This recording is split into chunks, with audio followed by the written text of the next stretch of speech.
안녕하세요, 토토무당입니다. 실제 당첨 내역이며 함께 하신 분들 모두 축하드립니다. 조합은 매일 무료로 드리고 있으니 편하게 문의주세요. 구독, 좋아요, 알림 설정 한 번씩 부탁드리며 금일 분석 시작하겠습니다. 금일 월드컵 예선전 에스토니아 대 이스라엘 경기 분석 시작하겠습니다. 홈팀 에스토니아는 전통적으로 유럽 내 약체로 분류되지만 최근 몇 년간 수비적인 조직력을 바탕으로 서서히 경쟁력을 갖춰가고 있는 팀입니다. 이번 예선에서는 첫 경기에서 패했지만 두 번째 경기에서는 끈질긴 수비와 집중력 있는 경기 운영으로 귀중한 승리를 챙기며 분위기 반전에 성공했습니다. 특히 홈에서는 견고한 수비 블록을 기반으로 상대에게 기회를 많이 허용하지 않는 운영이 강점입니다.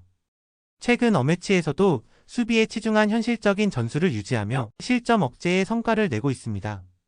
원정팀 이스라엘은 전통적으로 공격적인 색채가 강한 팀으로 빠른 전환과 날카로운 측면 공격을 기반으로 한 전술이 특징입니다. 특히 지난 UEFA 네이션스 리그와 유로 예선에서도 일정 수준 이상의 공격력을 유지하며 중하위권 국가들을 상대로는 꾸준히 승점을 쌓아왔습니다. 최근 어매치에서도 골 결정력은 좋았으나 수비에서의 불안정한 모습이 자주 노출되며 안정감 면에서는 다소 아쉬움을 남기고 있습니다. 이스라엘 승을 봅니다. 전술적으로 이번 경기에서는 에스토니아가 수비적으로 내려앉은 채 역습 기회를 노릴 것으로 예상되며 이스라엘은 점유율을 높게 가져가면서 상대 수비의 빈틈을 노릴 전망입니다. 하지만 이스라엘이 지나치게 공격적으로 나설 경우 에스토니아의 반격의 공간을 허용할 위험도 존재합니다. 결국 경기의 흐름은 첫 득점이 어느 팀에 돌아가느냐에 따라 크게 달라질 수 있습니다. 수비가 강한 에스토니아와 공격의 강점을 보이는 이스라엘 간의 대조적인 스타일이 부딪히는 경기로 다득점보다는 신중한 흐름 속에 한두 번의 결정적 장면이 경기 결과를 좌우할 것으로 보입니다. 금일 월드컵 예선전 지브롤터 대 크로아티아 경기 분석 시작하겠습니다. 홈팀 지브롤터는 최근 5경기에서 1무 4패의 성적을 기록하고 있습니다. 2025년 3월 22일 열린 몬테네그로와의 경기에서는 1대3으로 패배하였고 3월 25일에는 체코와의 경기에서 0대4로 패하며 수비 불안을 드러냈습니다. 공격진의 득점력 부족과 수비 조직력의 문제로 어려움을 겪고 있습니다. 원정팀 크로아티아는 최근 5경기에서 3승 1무 1패의 성적을 보였습니다. 2025년 3월 20일 열린 프랑스와의 UEFA 네이션스 리그 1차전에서는 2대0 승리를 거두었고 3월 23일 2차전에서는 0대2로 패배하였으나 연장전과 승부차기까지 가는 접전 끝에 5대4로 패배하며 준결승 진출에는 실패하였습니다. 공격진에서는 안테 부디미르와 이반 페리시치가 활약하고 있으며 수비에서도 안정적인 모습을 보이고 있습니다. 크로아티아 승을 봅니다.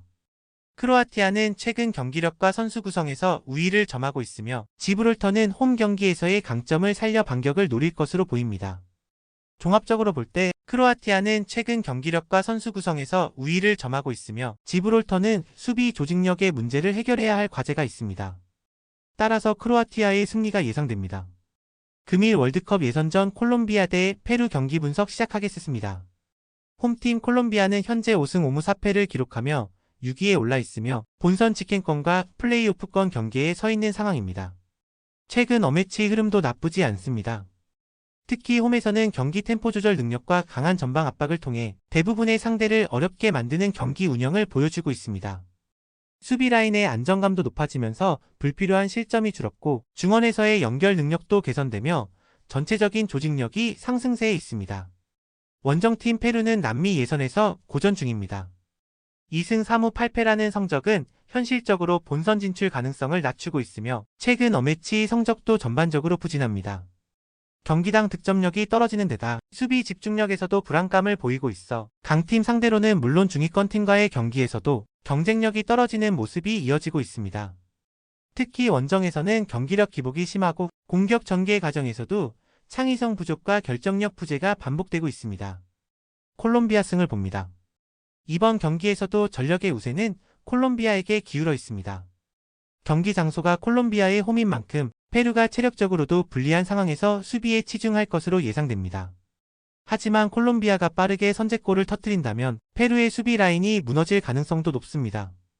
콜롬비아는 승점 확보를 통해 상위권 추격을 계속하려 할 것이며 페루는 남은 예선 경기에서 신락 같은 희망을 이어가기 위해 반드시 승점이 필요한 경기입니다. 하지만 전력과 분위기를 고려할 때 콜롬비아의 우세한 승리가 예측됩니다. 금일 월드컵 예선전 베네수엘라 대 볼리비아 경기 분석 시작하겠습니다. 홈팀 베네수엘라는 현재 3승 6무 5패로 7위를 기록 중입니다. 비록 승수는 적지만 패하지 않는 경기 운영을 바탕으로 꾸준히 승점을 쌓으며 중위권을 유지하고 있습니다. 최근 어매치 흐름도 나쁘지 않으며 특히 홈에서는 수비 조직력이 향상되고 중원에서의 압박 강도가 높아진 것이 눈에 띕니다. 공격에서는 다득점을 기대하긴 어렵지만 빠른 역습과 세트피스에서 꾸준히 위협을 가하고 있습니다. 볼리비아는 4승 2무 8패로 8위에 올라 있으나 원정 경기에서의 취약함이 뚜렷한 약점입니다. 해발 고도의 라파스에서 강한 모습을 보이지만 낮은 지대 원정 경기에서는 수비 집중력 저하와 조직력 붕괴로 인해 다수의 패배를 기록하고 있습니다. 최근 어매치에서는 홈에서 일부 반등 조짐을 보였으나 지속적인 수비 불안과 득점력 저하 문제는 여전합니다. 베네수엘라 승을 봅니다. 전술적으로 볼 때 베네수엘라는 점유율을 기반으로 안정적인 운영을 시도하면서 역습과 세트피스 상황에서 득점을 노릴 것으로 예상됩니다. 반면 볼리비아는 수비에 치중한 채 한두 번의 기회를 노리는 전형적인 원정형 전략을 구사할 가능성이 높습니다. 그러나 체력적 부담과 집중력 저하가 반복된다면 수비 붕괴는 시간 문제일 수 있습니다. 이번 경기의 중요성과 홈어드밴티지를 고려할 때 베네수엘라가 경기를 주도할 가능성이 높고 실리적인 운영을 통해 승리를 가져갈 확률이 높습니다. 볼리비아는 수비적으로 버티겠지만 원정에서의 약점이 결국 결과에 영향을 줄 것으로 보입니다. 더 많은 경기의 정보와 분석이 궁금하시다면 영상 하단의 댓글을 확인해 주시면 되겠습니다. 높은 적중률을 위한 방법은 양질의 정보입니다. 무턱대고 남들 따라 했다간 손실만 볼 뿐입니다. 최대한 전문가의 도움을 받아서 양질의 정보와 높은 적중률을 경험해보세요. 주저없이 유튜브 여러 전문가의 도움을 받아보시는 걸 추천드리고 당장 수익을 위해 가입비 내고 이용하는 곳에서 절대로 이용하시지 마시고 유튜브 여러 영상을 참고하셔서 베팅하시는 걸 추천드립니다. 오늘도 영상 시청해주셔서 감사드리고 건승하는 하루 되시길 바랍니다.